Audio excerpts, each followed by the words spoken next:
Well, welcome to the Throttle Up podcast. Welcome to our second edition of this. I'm in the Soundcheck practice studios in Columbia, Missouri, and Colby is in his home in Iowa. Thank you for coming on the show, Colby.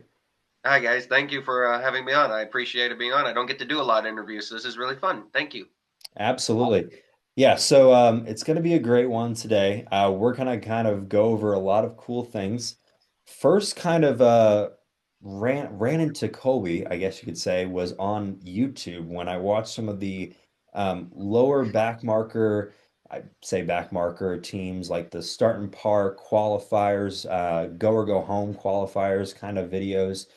There's also some good videos about ARCA, and kind of watch those. And then all of a sudden, I'm going to this race in Iowa, and Colby is there racing, and I end up actually spotting for you. So we'll get into that a little bit later. But first, I want to kind of go into the YouTube channel. What made you want to start that? What made you want to keep going with that? And how has it been since you started? Yeah, it was kind of the rise of the NASCAR YouTubers in the late 2010s to early 2020s, and I'm like, you know what? Let's just give this a shot. Everybody's kind of jumping on the train. I'll jump on the bandwagon too. Let's just see how this goes. So, and I'm like, well, nobody does really ARCA, so I'm like, well, let's start an ARCA version of this. And I didn't really know where to start with content videos. I mean, I'm the first to admit I'm not the best with computers, so I'm just like, well, let's start off with a podcast. We'll just start off with a podcast, and it was very slow growing. I didn't have the biggest name out there. It was a brand new show, and let's face it, ARCA didn't have the biggest audience compared to NASCAR, so it was not as easy to get the podcast out there. But slowly but surely, it started growing an audience. The first time I really noticed it grew an audience is when I actually got recognized in the garage area for it. That was awesome. But it was just kind of fun to talk about a series, give my honest opinions, some which people liked, some which they didn't like. But it was an honest, opinionated podcast. And then I finally, once I tinkered around with some editing projects, I was finally able to put together some content videos. Um, and I don't really have a specific niche of content videos. I just kind of like to make whatever seems cool to me or whatever's a cool topic. And surprised to me that people actually seem to enjoy them. I was really shocked by that. And then, you know, you see all these compilation channels, and I'm like, well, what fun compilation thing can I upload for the people? And I'm like, there's so many of these old qualifying sessions, and I'm like, let's make videos of just backmarker cars. And to my absolute shock, they actually performed well. Like, I Yeah. mean, not just like 200 views, like 3,000. Some of them I have are at 5,000, and I just, and I don't make any money from it, and I don't make any money from it because it's copyrighted content. It's just fun to me. It's just fun. I don't. The money does is not a big deal to me. It's just fun to make, and we switched kind of the go or go homers too. It just brings me back to a time where when I was a kid, and maybe for the fans of today who, let's face it, we don't have go or go home qualifying the way Yeah. we used to. And if I can bring that back to some of the newer fans, I'm like, wow, this was cool. And then maybe some of the lapsed fans who are like, those were the days. It makes me feel good inside. Yeah, absolutely. And I'm with you there because it's a lot of those teams are not like these big multimillionaires pouring a bunch of money. It's mostly just, hey, this guy wants to go racing. Gets some money together. He gets a driver. He gets maybe a sponsor or two, and they go out and try to make a race. And it's a good story. And it's kind of what we all do as like local racers. Whenever we're going to a race, we try to put the money together, go race, have fun with our buddies, and if we do well, we do well, and if we don't, we don't. So that's Mm, kind of where I think it really relates to people, and it gets people interested because they're like, dang, I also don't see these guys on TV all the time. It's good to kind yeah. of see those cars. So, but yeah, that's pretty awesome. And who recognized you for the YouTube channel first? Ironically, of all people, it was actually Billy Venturini because he didn't quite appreciate everything I had to say about his team, but he also said, "Well, any exposure is good exposure, so thank you, but just be a little bit nicer next time." And then after that, I kind of always kept a decent relationship with Bill and Billy, and then gradually other people, like the JGR Arca team, they liked how I always talked about how they won. So that was kind of comical. They loved how much I talked about them winning. Um, you know, uh, guys like Christian Rose, for maybe Yeah. the good and wrong reasons, Chris Wright for mostly bad reasons, Hmm. uh, and just mostly the crew members, not a lot of the drivers, but mostly the crew members were just like, hey, make sure to say nice things about us, or hey, we finished 8th tonight, make sure to mention us. And it's Yeah. just, I just felt good to be recognized. It does feel good. Yeah. And you kind of see those crew members are kind of wanting or consuming a lot of content, um, which I mean, a lot of the crew members are like, yeah, I'm a part of this. I want to be a part of this more. And so a lot of the drivers sometimes have to tune out a lot of the things that are said about them, but the crew members are definitely tuning in a lot. So that's Yeah, awesome to get the recognition there. Yeah. yeah. So do you still get recognized besides like Billy and all those guys? Do you get like recognized from like the trucks or Xfinity drivers or Cup drivers at any? Not really as much because I don't really do. I used to do Yeah. like my back marker battles podcast, and I kind of, like I said, I had abandoned that just because talking a little too much on the insider side, and I respected people's wishes, but a few people did. I mean, and I've been able to build up a rapport with a few of those nice guys, but not really. Maybe about 5, maybe 6 of them at most, but not really much. And then the cup guys, I mean, they're to their team, and that's all. If I could get recognized in the Cup Garage, that'd be a miracle. I'd love that. Well, hey, 5 or 6 is still really good. I Yeah. mean, that's awesome that you're getting recognized like that. So, um, where do you see like your growth potential with the channel? Where do you see the channel going in the future? And what would you like the channel to be in the future? Honest, the channel be more of just me, be more of me. Like I'm not going to change the name. Obviously we'll continue the compilation videos, but I would like to incorporate more of just me, my life. Um, not like a daily vlogs channel, but you know, maybe post about my dad's cabin, hiking in the woods, Mhm. or maybe a fishing vlog, and I have the race car, and every race weekend we go to, we'll be posting, racing vlogs, in-car camera, all that stuff. I'd like to transfer it into more of a personal podcast. And yeah, I mean, I've seen, many drivers use YouTube channels to, financially keep their career going and keep their name out there. I use people like Landon Huffman for Yep. reference, and I use a lot of Landon Huffman's, the way he kind of does his videos. I kind of, my plan is to use that kind of tool too, and it'd be great to be as big as Landon is. I think he's at Yeah. over 30,000. So, and that's not the biggest number in the world, but that's a decent, comfortable number. So my goal is to be able to, subsidize the channel to be able to help do what I want for a living and just, get myself out there. 100%. And yeah, Landon's definitely a great example.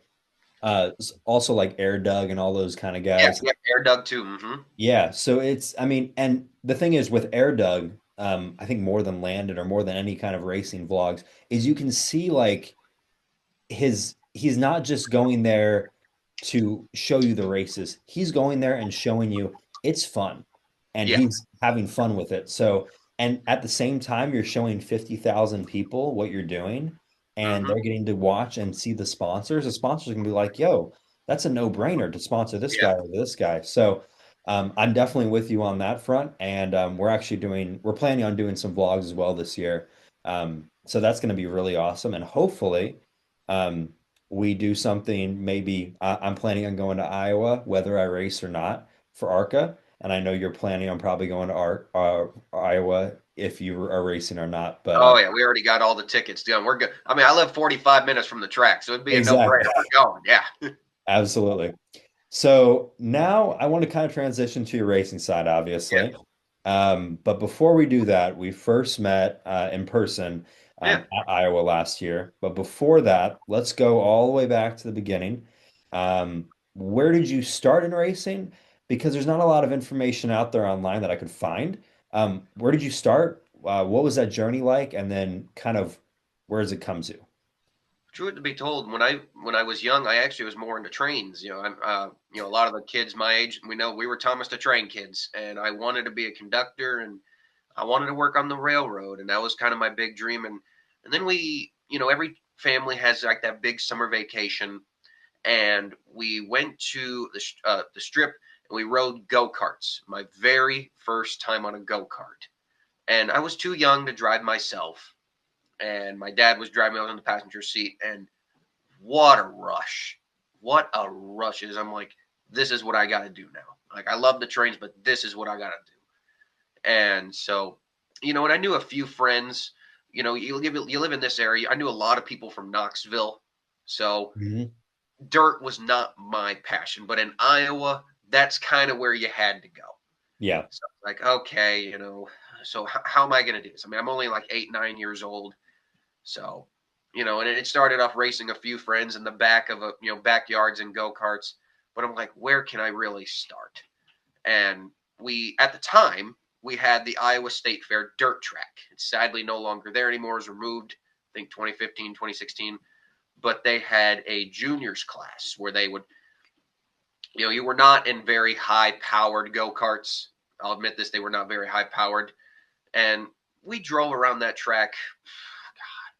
I think I made my first start when I was 12. It was 11 or 12. It was in the summer, but I don't remember if I had turned 12 yet. So it might have been 11. I could have been 12. And you made a few starts there in go-karts. I did a few hobby stock races, but the money just really wasn't there. And then my dad got into a serious accident. So we Mm. just had to put all focus away from that. And it was around that time, around 13 or 14, is when I started getting more knowledge in the business, the money aspect. And it's like, whoa, that is a big wake up call when you realize how much money it takes just to even get from go karts to hobby stocks to late models and all that. Oh yeah. So I I kind of just put it on the back burner. Frankly, I only had about 9 races to my name, nothing really memorable, no podiums, no wins, and I'm like, nah. So off and on, I knew some friends in the business who would come let me test their car. Like I tested in terms of testing. I've done dirt racing for probably the last 10 years, if you count testing, just not Yeah. racing. Like I've driven plenty of hobby stocks. I've even driven a dirt late model. That was in Damn. 2018, but that was a test. Like Yeah. it was a test. It didn't count. And so, that's okay. But so, and I just kind of accepted the fact, let's try to be a crew member. So, like, I tried to transfer to the crew member side, and I've had surprisingly a lot of luck with that.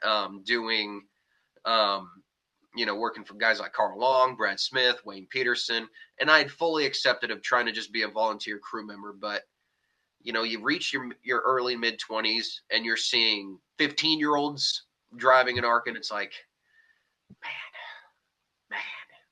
So I decided to reach out to ARCA because working in the series for a few years with Brad, I knew all the officials. I knew Yeah. everybody by name, had all their phone numbers. So I called them up, and I'm like, listen, I want to drive Iowa. What are your guys? I know the financials, but what is your guys' requirements? And they're like, well, here we'll send you this form, send it back, and we'll tell you whether you're approved or not.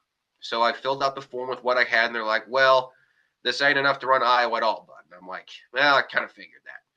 And they're like, we would like you to run a few races, but if you can run an ARCA sanctioned track in a stock car type vehicle and you do well, you don't crash, and you have good reviews, then we'll approve you for Iowa. So I'm like, all right, well, then I got to find an ARCA sanctioned track with a stock car type vehicle and hopefully somebody that'll willingly let me drive it. Come to be known, Salem and the Kimmel Racing team were trying to get this series called the Salem Supercar Division. Now, what these were old NASCAR steel body cars with 602 crate engines. So not the biggest amount of power, but still, still a really, how do I say it? A decent amount of power, but you're not going as fast as those Cup Yeah. engines. That's what I'm trying to say. Hmm. And this was an old Bill Davis, Michael Waltrip car. So it was a real deal stock car, Dodge body, just with a crate engine. And I'm like, bingo, that's perfect. Reasonably priced. And, scheduled a test, did the test. And then the race came, did the race. I finished 7th out of 8th. I wasn't spectacular, but I wasn't racing to push it. I was racing to impress the officials, and I did okay. And Kimmel gave me a great review, and they were like, all right, let's see what you got. Unfortunately, it didn't happen that year. I had to wait the next year, Yeah. and I was worried that having it been so long, so long since I had done that, they wouldn't keep me approved for 2025. Thankfully, they did. And yeah, so realistically, I hate saying, everyone has always got these great racing careers and how they made it. And it's like, man, when I bring up mine feels like nothing. Because I got one, I'll admit, I got really, well, two now, but before my arc start, I really had one major racing start to my name outside of a lot of testing and some junior league races from before I was even 14, 15 years old.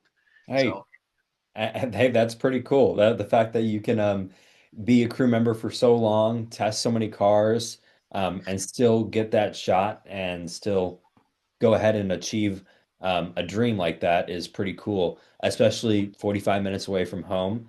mhm.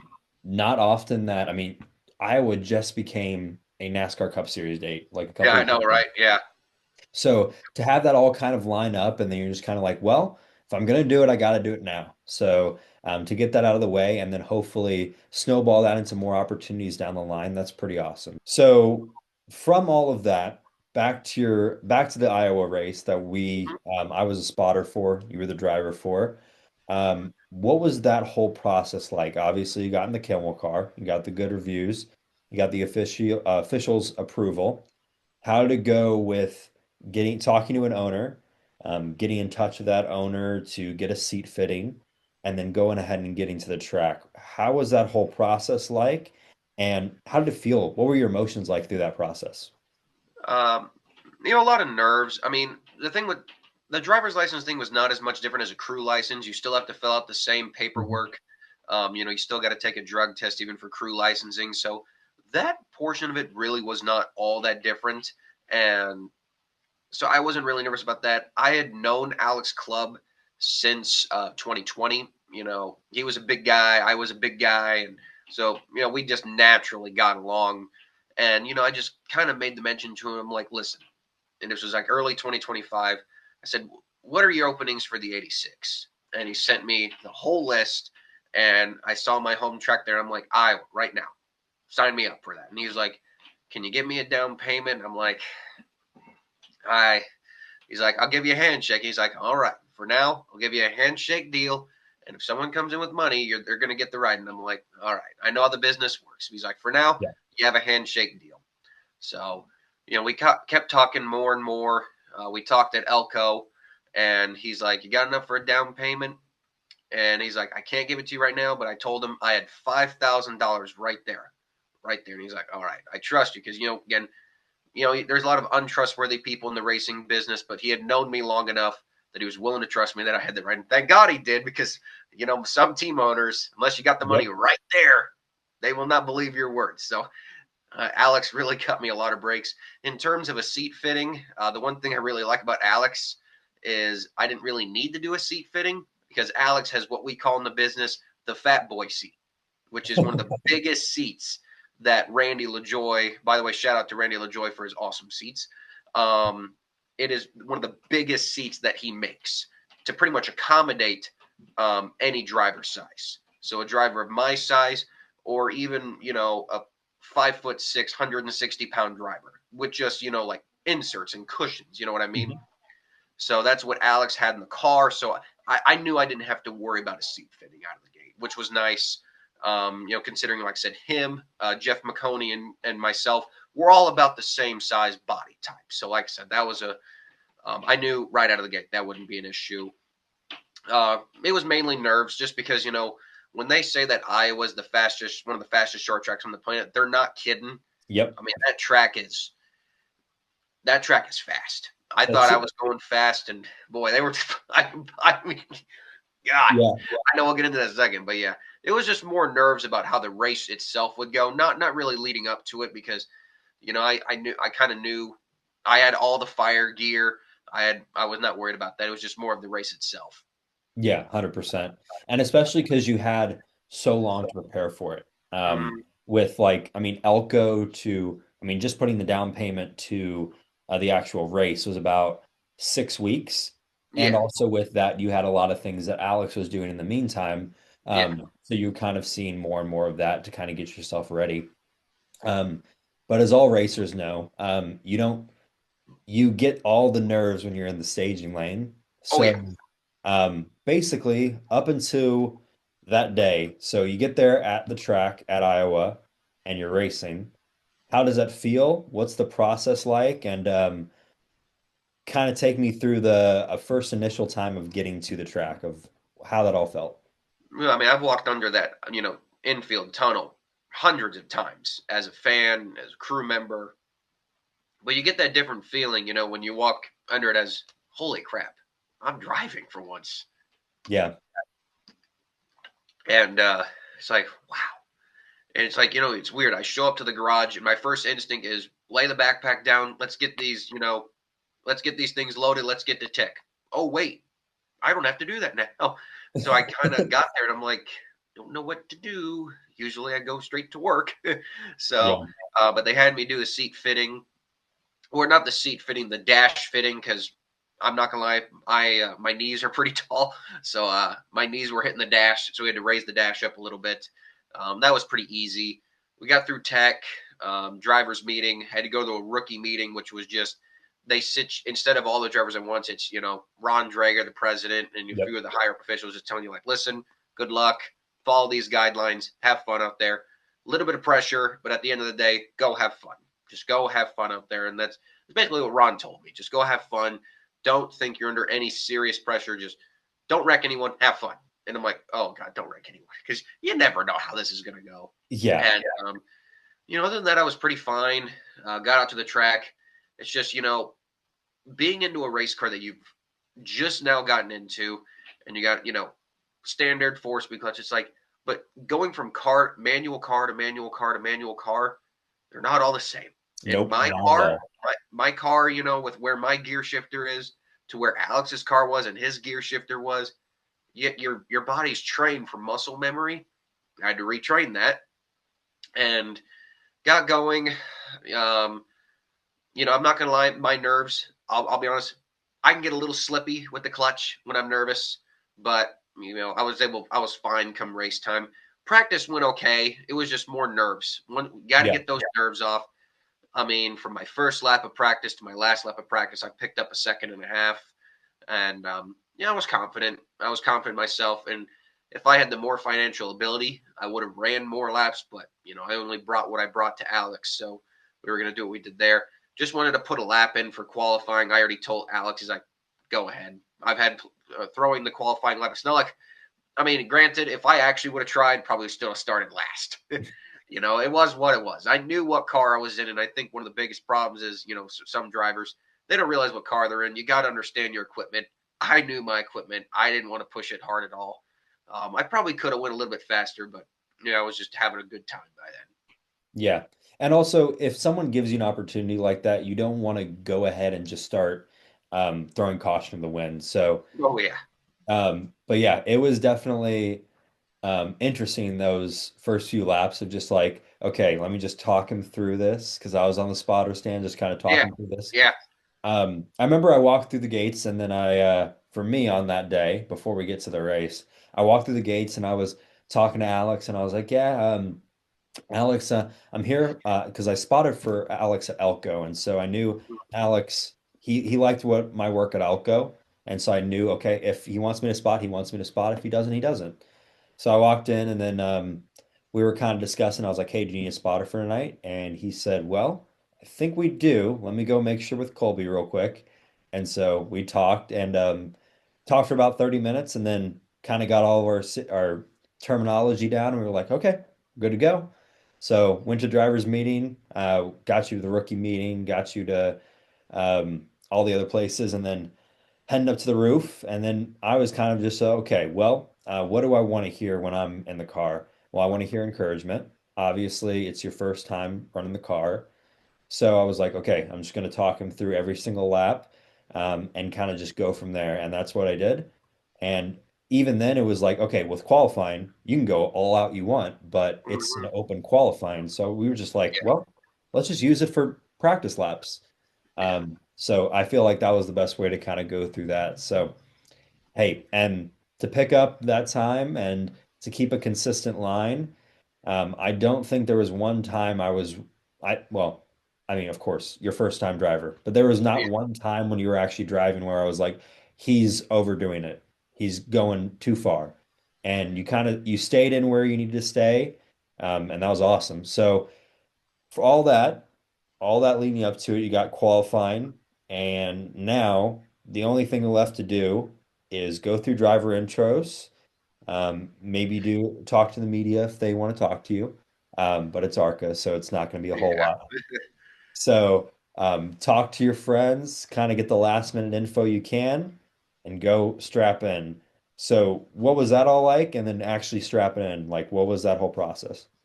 Just the nerves for practice are one thing, nerves for the race are another thing. But I was just walking with my dad and and one of my few media friends, and they were just kind of keeping me calm. And it is kind of funny too because it's like you're starting last, but yet you're the first one out for driver introductions.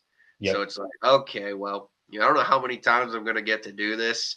So I wanted to make it memorable. And you know how some drivers, they just walk out, driver introductions, like, hey, and then just keep walking. And they announced me, and I throw my arms up, and I'm like, yeah, I'm in the race. What's up, y'all? Hello. And I'm just going crazy. And I didn't care. I was just soaking in the. That was one of those soaking in the moment deals, and Yeah. talked to a few of the ARCA people who were just saying, good luck. We're glad you're here. We've seen you in the garage. Go give it all out there, and talk to Brad Smith, and he's like, well, you worked with me, now try to keep up with me. And I'm like, oh, I love that dig. I respect him so much for throwing that dig at me. And truth to be told, no, I could not keep up with him. Um, but yeah, and then last minute jitters. It's like, all right, we did the invocations, time to strap in, and had to run to the bathroom one more time because you got those Oh nervous yeah. jitters, so you had to get it all out of you. Hmm. Got in, um, again, and I got so mad at myself because I had no issues with slipping the clutch going into qualifying, and I was and what's the first thing I do? I slip, and I'm like, oh, come on, and I got going again the second time. And I'm like, damn, they're gonna think I can't drive a stick, and I'm like, I can drive a stick. I just get a little nervous. Because the last thing you want to do is stall it, and people are like, "Oh God, this guy can't even drive a stick." I'm like, "I can drive a stick. I just get a little nervous." Yeah. But got going, did our pace laps, and I'm trying to figure out what gear to start in because we did have a gear in the car that was not particularly the best one for Iowa. Alex kind of told me that, so he said you might want to try to start in second, get a better launch. Um, I just decided to start in third, which ended up not being the right idea because the field goes, you say green, green, green, the field goes, I'm not going because I'm in third gear and that car is not moving. I'm like, fuck. That car is not, and it's going, but it ain't going quick enough. And I go down to fourth, and this would become the start of problems that I would have to deal with in the race. Down to fourth, pop out. Down to fourth, pop. Down to fourth. So the half the fields and like on the backstretch, and I'm just now entering turn one. It's like, oh, well, yeah, we would come to find out we were having shifter boot problems. We'll get to that a little bit more when we talk about after the race. But yeah, and it was just about finding my groove. And what I'm thankful is, you were talking about, run here, try to, open up your arcs because the field was going to catch me pretty quickly. So try to use those few laps when you were by yourself to get yourself set up. And it did help. But boy, when you said leader coming 20 back, and I'm like, God, it's only been like 3 minutes. And well, there they came. So yeah, that was interesting. So with that, you get through about 50 laps into the race. You're going through all of the different stuff. Yeah. And you get to the point where you're driving around, you're feeling comfortable, and then all of a sudden the car starts jumping out of gear. Mm-hmm. Um, what was that kind of feeling like? What were you struggling with in the car? Because I could see, I was like, okay, there's something wrong here, but obviously he's trying his best. So just keep giving him information. What was that all like? And what kind of led to like the ending of the race where you had to drop out? Yeah, so it was actually about 15, 20 laps in. We were doing fine. Like I felt like I'd found a groove, where I was pushing it good enough, because when you enter in low on the straightaways, you can't get a good arc through the corner, and you don't want to wash up into the faster car, so it just kind of kills your lap times. But I found a groove. We were staying above minimum speed, which was the big goal, and going down the front straightaway, you hear it rev up, and then you just hear the engine rev up. Oh, it popped out of gear, so I slammed it back down, kept going another lap, popped out again, and I'm like, oh boy, it's my first start. Yeah. I'm like, okay, gotta hold it. And so that's when I radioed in to Brian and you and said, popping out of gear, popping out of gear.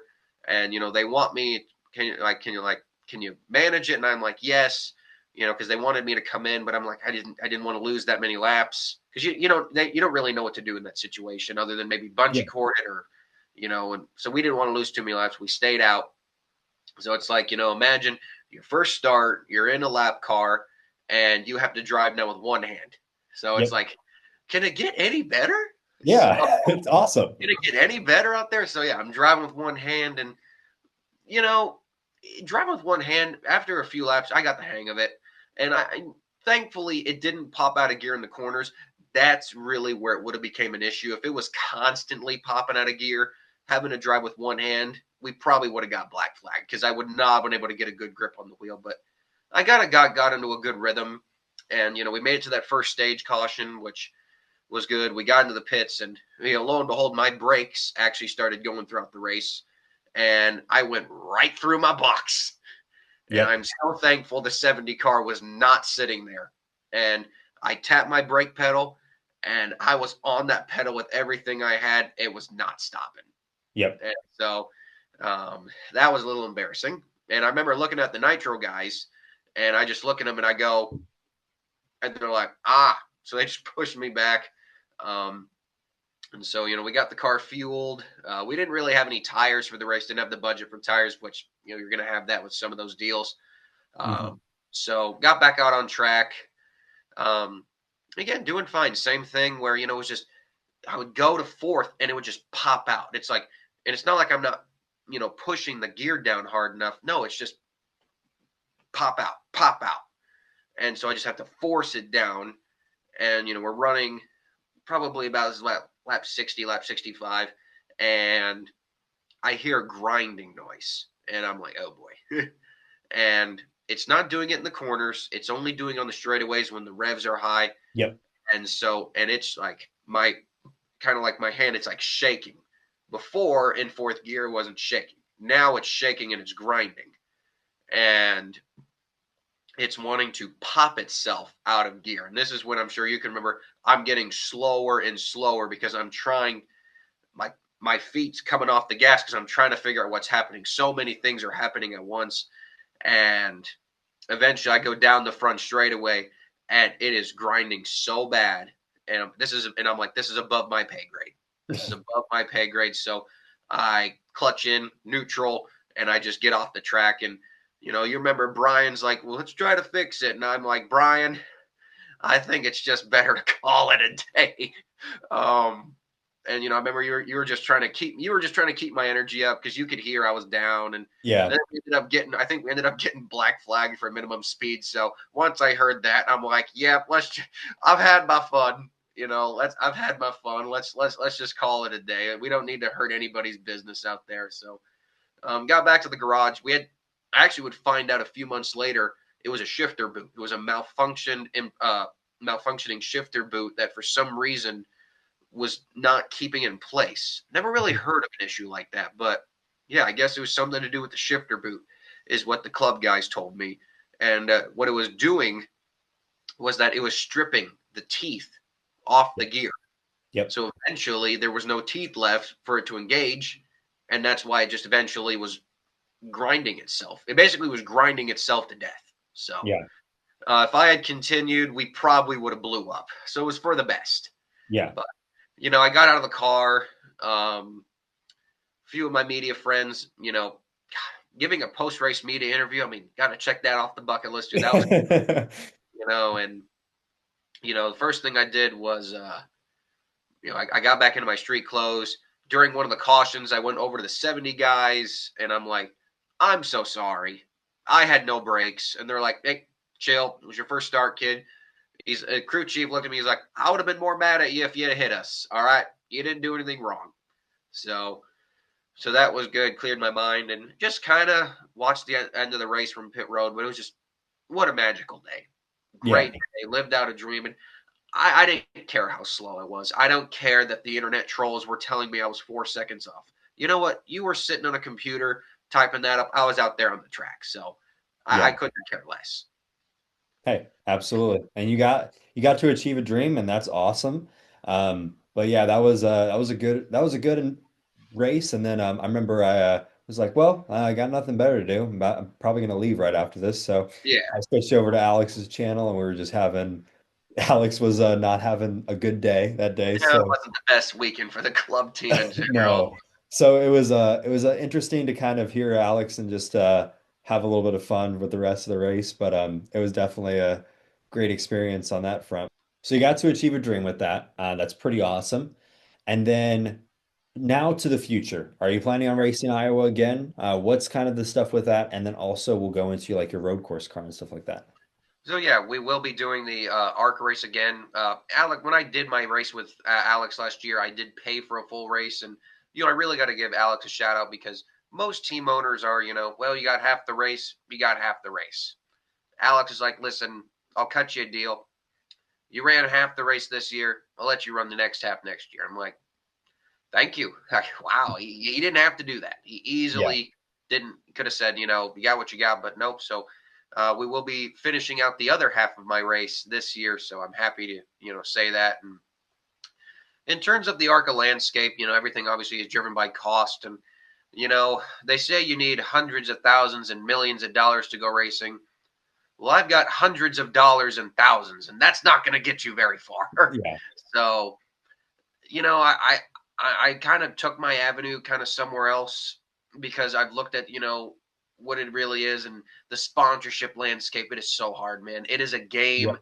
that, they don't really teach you. You got to learn it yourself. And it's kind of why, I saw a few vintage races and I'm like, with the budget that I have, this might be more of an avenue that could suit me. And like you said, we'll get into the car. And so I've been wanting to do this for maybe about 3 or 4 years. I'd always checked out websites like Racing Junk, Facebook Marketplace, and I'm like, man, if I could just find one for a good deal. It's not easy finding them for good. I mean, these are full-fledged, ready to go stock cars. So you're going to be paying, I'm not going to give an exact price, but about, let's say 50 grand. Maybe 100 grand for the really top-notch Hendrick stuff. But for one that's, race ready to go, probably about $50,000, $60,000. I got mine for around that price. And once you get everything set up, which by the way, you never know how much you truly need for a race team until you start doing it yourself. I did Yep. not realize that.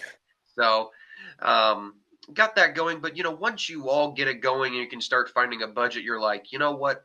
For what these weekends will cost me, it's significantly cheaper than what these ARCA racing weekends will cost me. So I thought I could transition myself more to that. I've developed a new love for road racing. Not that I didn't love it to begin with, but I didn't have a huge love, and now I do. um, just the idea of these old stock cars from the mid 2000s, late 90s, even some from the 80s, still going out there.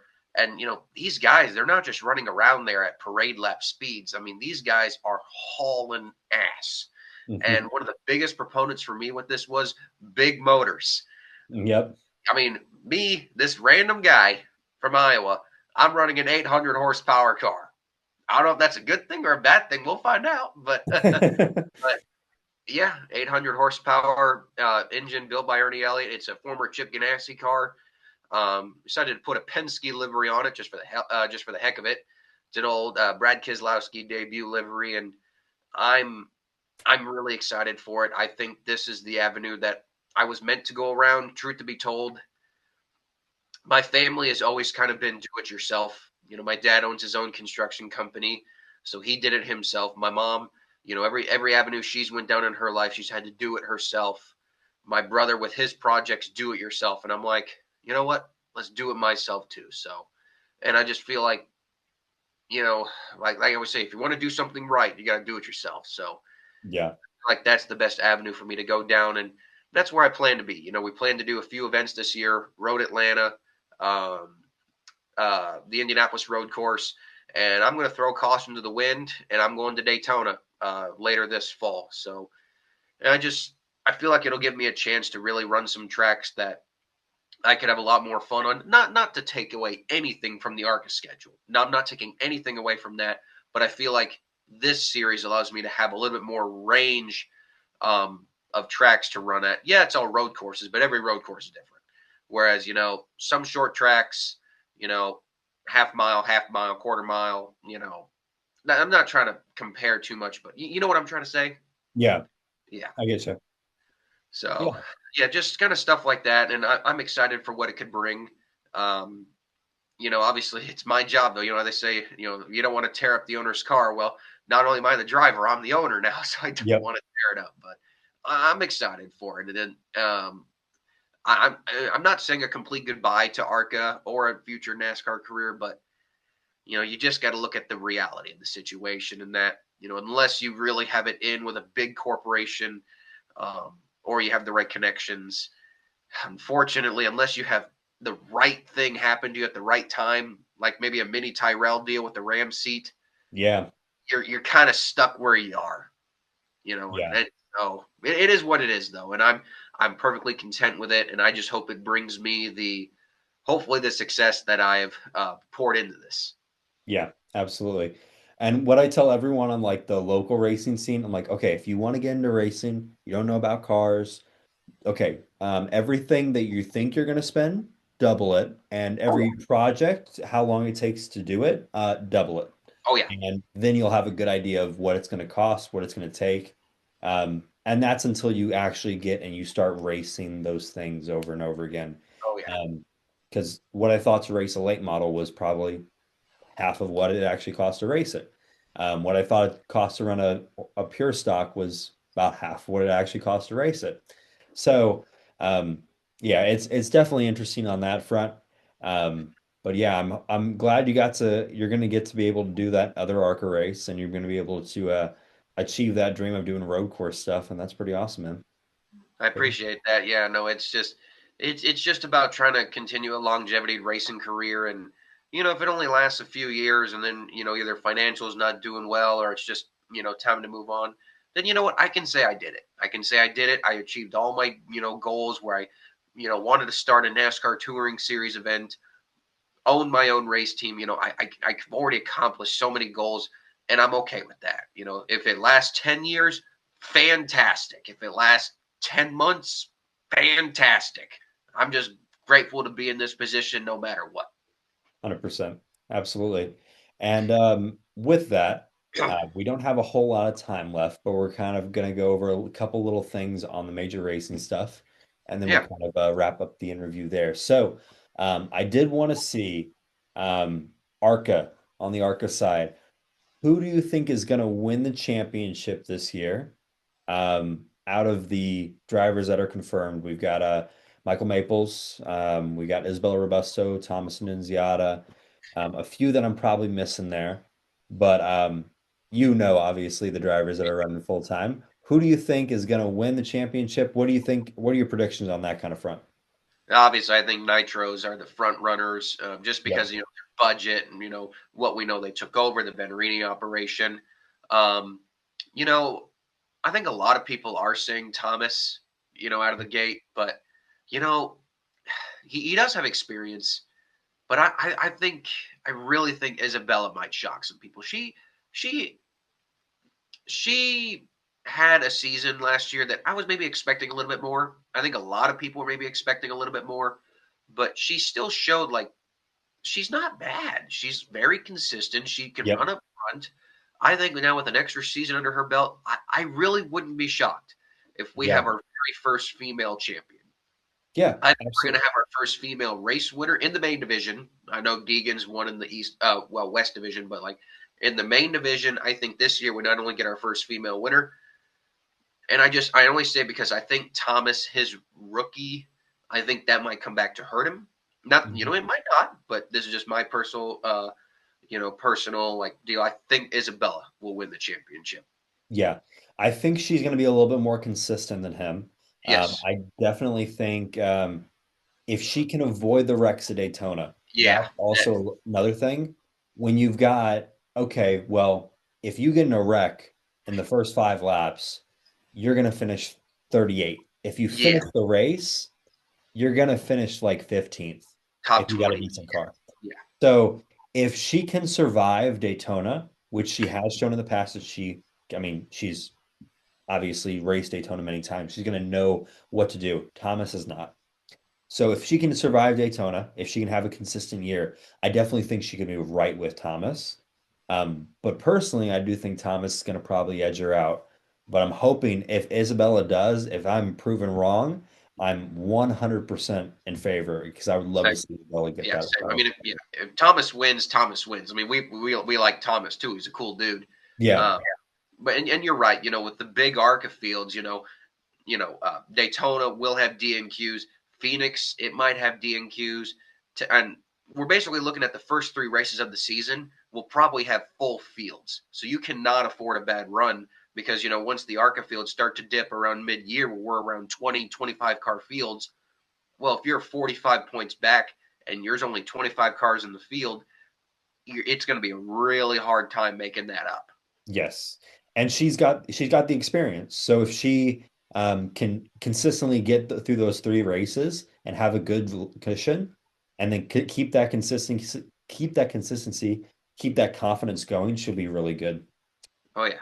So just to wrap up a few things here, Yeah. um, we are doing something where the previous interviewee go gives like a question to the next person. So the question that we have from Corbin was, "What was your biggest struggle in your racing career?"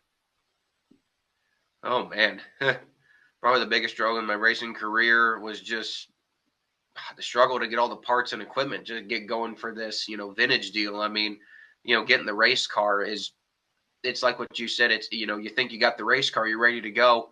Nope. You need gears, you need starters, you Yep. need axles, you need a trailer, you need tires, you need rims, and you need all these other spare parts. And the problem is, finding these parts at a good deal. Like I said, the struggle, man, it was trying to find any parts for a good deal is, oh, man, I had to spend days and weeks with some of these guys trying to wrestle them down to, from just $1,000 for a part down to maybe 600, 700, maybe eight, and probably 500. So that was probably the biggest struggle, frankly, was just getting parts.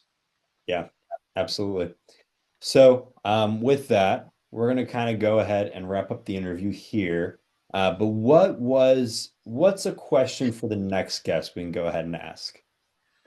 Um, what is your, I would say, like, what is your biggest aspiration to what you are pursuing as a career? What is your biggest aspiration? Like, what do you want to achieve?